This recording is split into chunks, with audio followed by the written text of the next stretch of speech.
I'm Logan Crawford, and right now on Spotlight, we're joined today by Melisa Schonfield. She is the author of a powerful book, Bitter or Better, the Melisa Schonfield Story.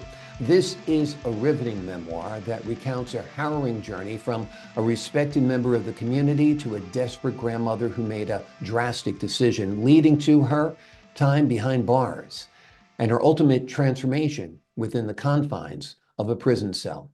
We're delighted to have this very powerful author join us here today on Spotlight. We thank our team at Atticus Publishing for helping us put her in the spotlight today. And we ask viewers like you to support writers like her by subscribing to our channel and by purchasing her powerful book. The links are below this interview. Melisa, good to see you here today on Spotlight. My pleasure. We were talking before we began recording today, and what I find most compelling about your story is we don't expect someone like you to wind up in a situation like that. I mean, for the folks at home who don't recall or might vaguely recall, about a decade ago, it was a desperate time for you. You felt Yes. that your daughter's boyfriend was abusing your grandson, and you wanted to take matters in your own hands. And by taking matters in your own hands, tell me what happened. Well, at the time I was still married. My daughter had gotten some information from the mother of his other three children. And clearly, he was going to bring a woman up from his country of origin, and she couldn't wait to raise all four of his children. And this put me in panic mode. My husband looked at me and said, "This has to end." And I took end to mean literally end. Mm. He didn't know anybody. I didn't know anybody. And then it occurred to me there was somebody I could ask for help. I phoned him. He told me he couldn't help me. 10 minutes later, I received a text saying, "Be patient. I will help you." Mm. In the 10 minutes it took, he actually called our local police, and they told him, "See how far she'll go." And clearly I went too far. He hooked me up with someone who was a detective who phoned me 3 weeks later. It didn't occur to me, all the signs that he didn't know the car. I didn't tell him the car I was driving, but apparently he already knew. I told him the story of what was going on, how my daughter was being abused, as well as my grandson. I feared him taking my grandson out of the country. And you could see he was visibly upset. I asked if he was a police officer. He said no, Mm. he was. And we agreed on a sum of money. I wanted this guy hurt. I did not want him killed. That was my original intention until I was told he didn't leave witnesses. And then I Mm. realized I'm a witness. And if I'm going down, so is he. I had a great life. And if it meant protecting my grandson and my daughter, so be it. Um, a week later, I was to meet him and give him half the money down. And I did. I really sunk myself when I told him I had wiped the money down. Mm. Um, and I asked him, "What are you going to do with the body?" Mm. And once I said body, that was it. And in my sarcasm, which clearly wasn't so funny in hindsight, I said, "You're going to be in Florida, throw him to the Gators." And Mm. that was actually the comment that went international. Um, I was made out to be a monster. I wasn't a monster, but I was desperate. The police could have come knock on my door and say, "Hey, what's going on? We're trying to do our job." That never happened.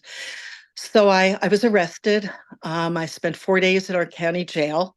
I had the same bail as O.J. Simpson, so I really felt like a monster. Mm. And I did not grasp the magnitude of what was going on. Um, 8 months late, well, actually 2 months later, they wound up putting a ankle cuff on me. So I Mm. felt like a wild animal. Mm. And 8 months later, or 10 months after the actual arrest, I went into New York State docks and spent 1,385 days there. Unbelievable. Unbelievable. So you're upset that your grandson is being abused. You're upset that your daughter is being abused. You're desperate at that point. You consider having this guy hurt. You consider perhaps even having this guy killed if that's what it takes. You call someone who puts that, and that someone gets the cops involved. Do Yes. you ever feel you were entrapped in some ways? I know you made the first initial outreach, but like you said, if they just come to you and said, Melisa, what's going on here? Exactly. You know, I you're think it was upset. clickbait. Yeah, yeah. I Yeah. mean, they could have handled this a whole other way. They could have Yes. gotten you counseling. They could have, they had already preemptively stopped whatever action was going to take Yes. place. And you might never have gone so far as to actually give someone money unless you were goaded along to keep on doing it, right? Exactly. Yeah. Um, I did the wrong thing for the right reason. Yeah. There was nothing for me to gain except knowing that my daughter and my grandson were safe. And I went into mama bear mode. There was nobody to help me. And I'm sure there was, but I was too blindsided with the traumas that were going on, plus the trauma from my own childhood came full circle now, that I could not see any other way out of this. Yeah. And at the time, you are and were a mental health professional, right? Yeah, I was a psychotherapist. Psychotherapist. Yeah. And I kept the secret from everybody Yeah. except my husband and my father. Did you ever stop yourself and say, hey, Melisa, what are you doing here? I did. When I had given the detective the money, I had to drive by his vehicle, and it was a green SUV, and the light was on in his car. And I remember thinking, I can't do this. Mm, And then I thought, the ball's rolling. I'm a witness. I'm going to die. And mm, I'm willing to do that. I can't stop this because I believed everything I was told. I was extremely naive. I'm the worst criminal that you've ever met. right. And at face value, I did not see how I could stop it once the ball was rolling. You were at the point of no return. You were told Yes, that this has to happen. Otherwise, you're going to wind up dying right. I'm because a witness. witnesses are not left behind. Now, Exactly. you went before a judge, you had your trial, you were I didn't convicted. go to trial. You didn't go I to took trial. a, no, I took a plea. Okay. Okay. And the plea was for 5 years behind bars? Five flat. The DA wanted 15 to 25, and the judge overrode them and said, if you're not going to drop it to a lower charge, then I'm going to give her the minimum sentence. And I did not have to go in front of a parole board by having five flat. So Did the he do? judge did me a Yeah. favor. Yeah, he showed some mercy as was Yes, appropriate because, like I said, yes, you're not the kind of person we expect to be caught up in something like this. But, desperate times, make for desperate situations yeah. sometimes. Tell me, you spent almost 5 years behind bars? 1,385 days, which is equal to 3 years, 9 months, and 14 days. So I got out early based on a good time and my merit because I worked 2 years as a pre-high school GED uh, teacher's aide. So I got an extra 6 months off. Was there a transformation that happened to you behind bars? Did that time help you at all? Well, what I came to realize, one, my where I was in Taconic, we all have private rooms. They're not really cells. We don't have, the bars on the doors. They're regular doors. And in spending all that time alone, I started and looking out the gate, I started to realize that the real prison was my marriage. Mm, And the marriage had been failing for a while. And there was one of the struggles, one of many. And I realized I had a choice that I'm either going to stay angry, bitter, and scared, or I'm going to take this time and make myself better. And there is no true rehabilitation in prison. It's what you choose to do with your time. And I chose to be true to myself, to still help people, knitting, sewing, whatever they needed. If you were a decent person to other inmates there, I was more than willing to help you. If you were one of what people look at as stereotypical inmates, I couldn't be bothered with you. So I just stayed away from that. So I actually came out kinder. I didn't have to deal with the stressors that were going on the outside of prison. I didn't have to deal with what my family was going through and trying to keep me safe because there was a lot of things going on with me medically that they had to take care of. And I was protected in a lot of ways. So when I came out, although I was extremely anxious, there was a lot of relief. Mhm. So I Exactly. came out better.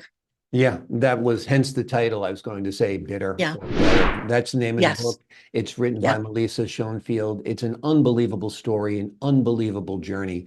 Basically, a typical mom, a typical professional woman caught up in an unbelievable circumstance where she fears her grandson, who's being abused by her boyfriend of her daughter, is actually going to take him away as well.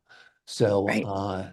and she made a bad decision that just snowballed and was compounded by some external factors. And it wound up that she spent years behind bars, not literal bars, but confined for sure. Yes. And today you're still working as a psychotherapist. You're back to your normal life.